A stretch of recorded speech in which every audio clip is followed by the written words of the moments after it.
So this, my friends, is quite possibly one of the biggest and most beneficial retcons in Dragon Ball history. Here's why. Hey folks, MasakoX here. Now you may think that the grandiose title for this video might be a little much, but trust me, the initial reaction that Haverock and I had to this single panel and the aftermath from it made us extremely giddy, and the ramifications going forward and then looking backward are absolutely positively monumental. Also, it just goes to show that retcons aren't always a bad thing, and this is a great example of that, chestnut. Our thinking starts when we look back at chapter 66 of the Dragon Ball Super manga, the one where Toyotaro started to steer us towards the conclusion of the Moro arc. You know, when the goat man started to get a little bit doolally. But before we bade our goodbyes to that galactic prisoner arc as a whole, the artist gave us one panel which changed everything. In a weird twist of fate, considering all the ups and downs of the arc, Dragon Ball Super has now managed to do one truly great thing, definitely. And granted, it's had plenty of great things happening during its time on our screens and on paper, but this thing goes way beyond the confines of the series that started back in 2015. It fixes the ending of Dragon Ball Z 2 from 1995. Now to give you some context as to why we are so excited for this follows.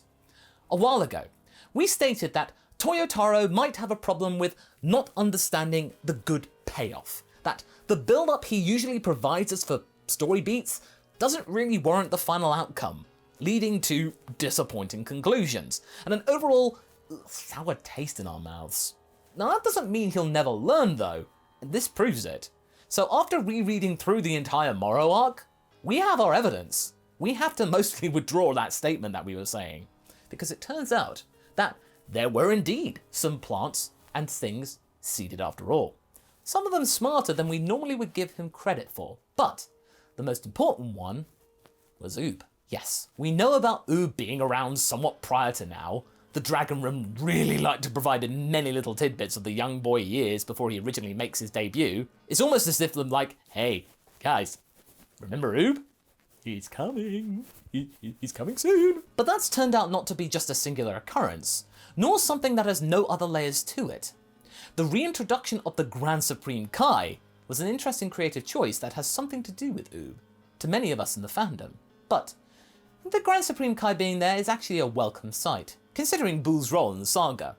Instead of being just the guy who was originally Shin's boss, relegated to a previous flashback, the Grand Supreme Kai now, or at least his essence through the vessel of Buu, has become a major plot point in Super of the Moro arc. At least certainly for the first half of it. His re-emergence wasn't a massive plot point or anything, but it allowed the creature to have some sort of meaning and role in the story, so he's now just not a flashback character.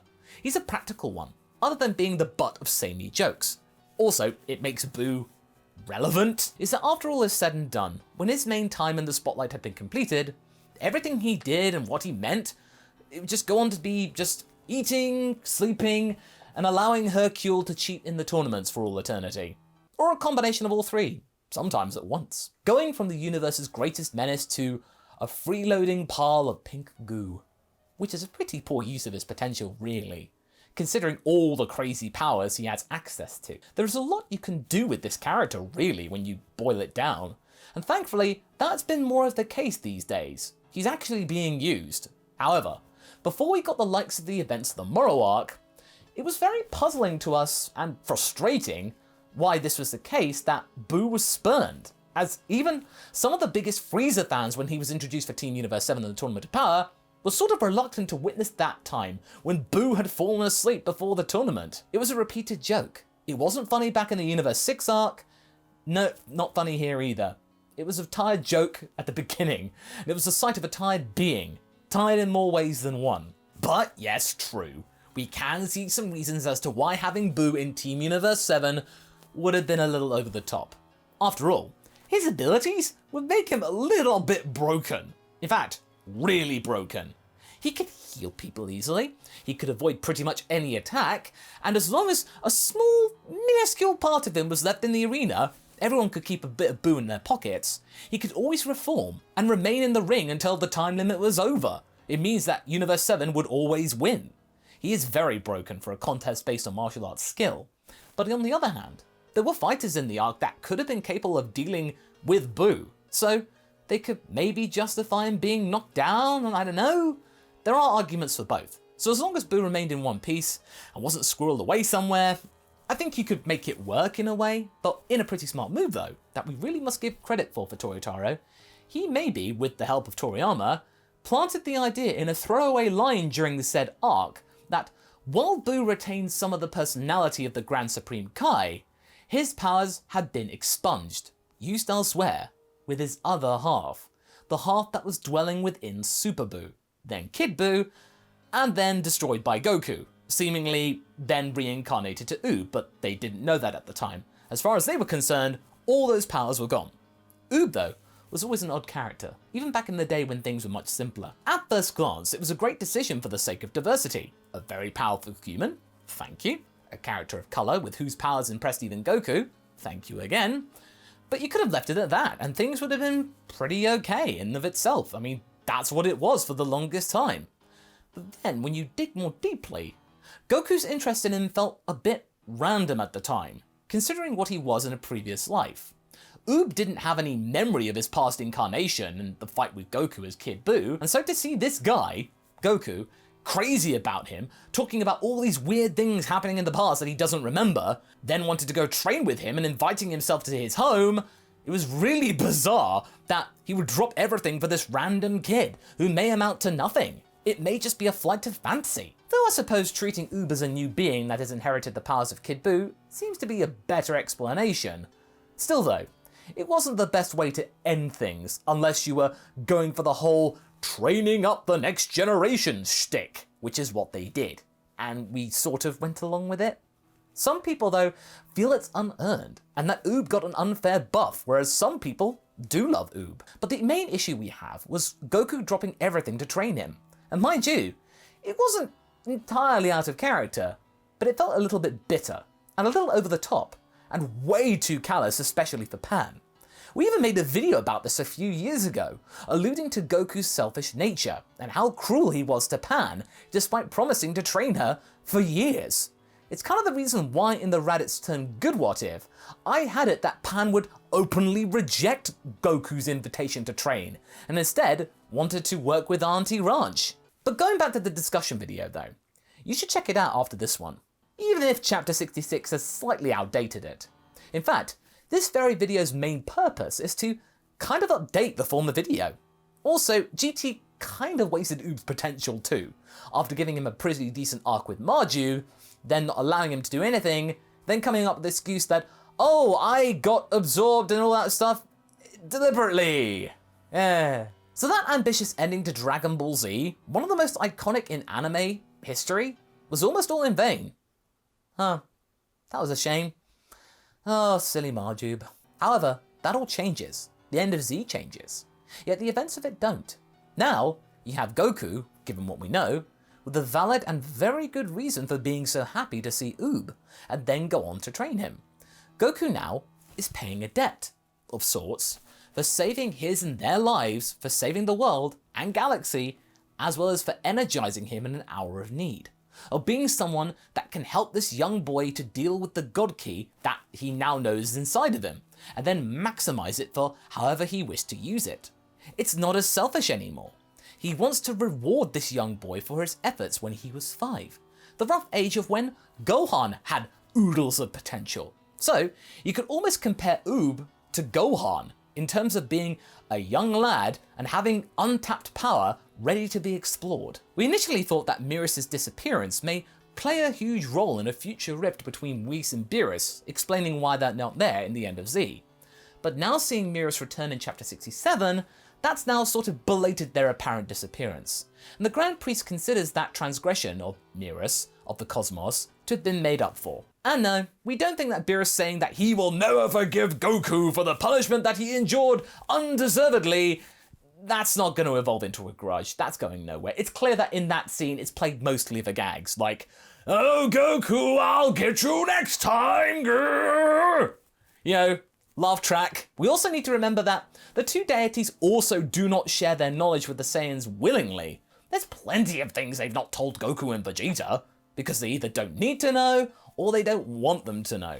Like, you know, Beerus being the one to order the destruction of planet Vegeta and not Frieza? The main purpose of training Goku and Vegeta, other than for an ample resource of great quality food, is basically because they've now grown attached to the Earthlings, despite the antics and trouble they get themselves into. It still makes their lives interesting. Trust us. This sort of relationship is clearly tsundere in its variety, at its best. But the official version is that they are scouting for new GOD candidates. That's what they're telling everyone else. Despite the fact that their quarry has said many times that they don't want the job. Lately, it's become very apparent that neither Goku or Vegeta are destroyer material that they're looking for.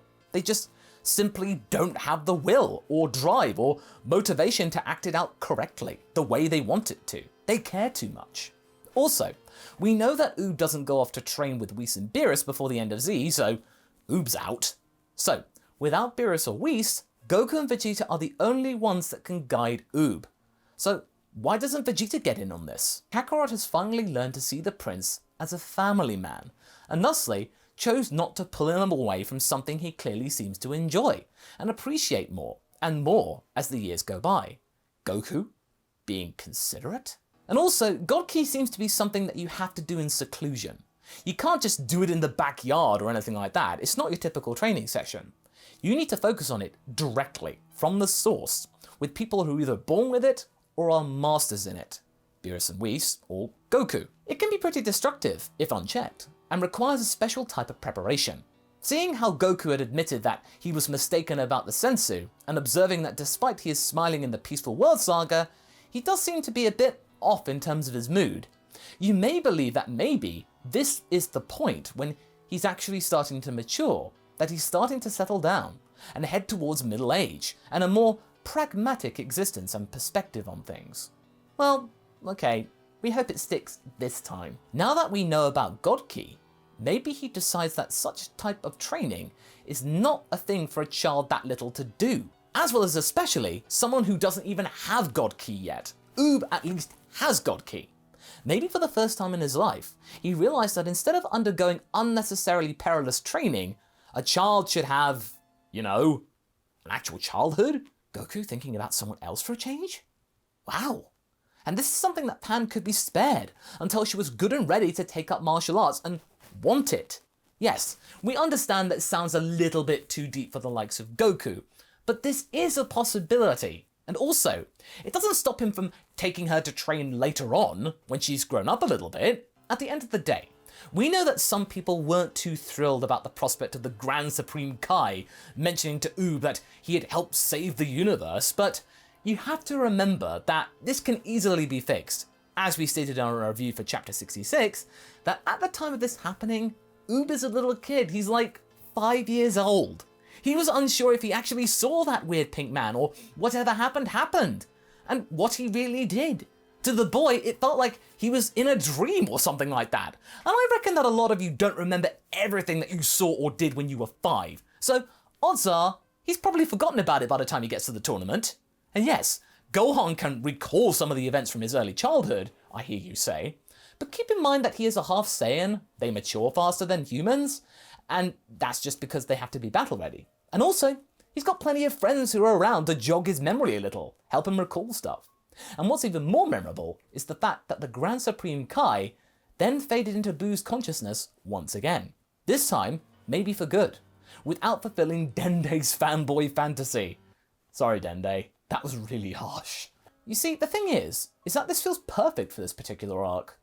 After making peace with both of his halves, or, well, halves of the being that had inherited his power, he was content that they were in, well, non-evil hands. His long vigil was over. It's a very subtle ending for a Dragon Ball character. A quiet demise, if you will. Very fulfilled and pretty intimate. When you think about retcons, you tend to think about massive changes to the previously established order. And it's normally perceived to be for the worse, these changes. Giving a piece of information that imposes a new interpretation upon things, and this new edict has to be the way. Sometimes you take something away in order to get something new, with mixed results. The GT fandom can attest to that. But in this case, knowing that GT is an alternate universe story, We feel that this particular retcon has given more than it's taken. It changed escapism into fulfilling a promise, a random stranger into, well, a being with a godlike potential, who was a lifesaver years before. And despite Super still having a lot of red flags in the way in telling its story, it made one thing that was established in Z appear greener than before. So what do you folks think? Is this the best retcon in Dragon Ball you've ever seen? Or is there one even better than this one that we may have missed? Leave a comment below and let's get this discussion going. And I shall see you in the next video. Catch you later!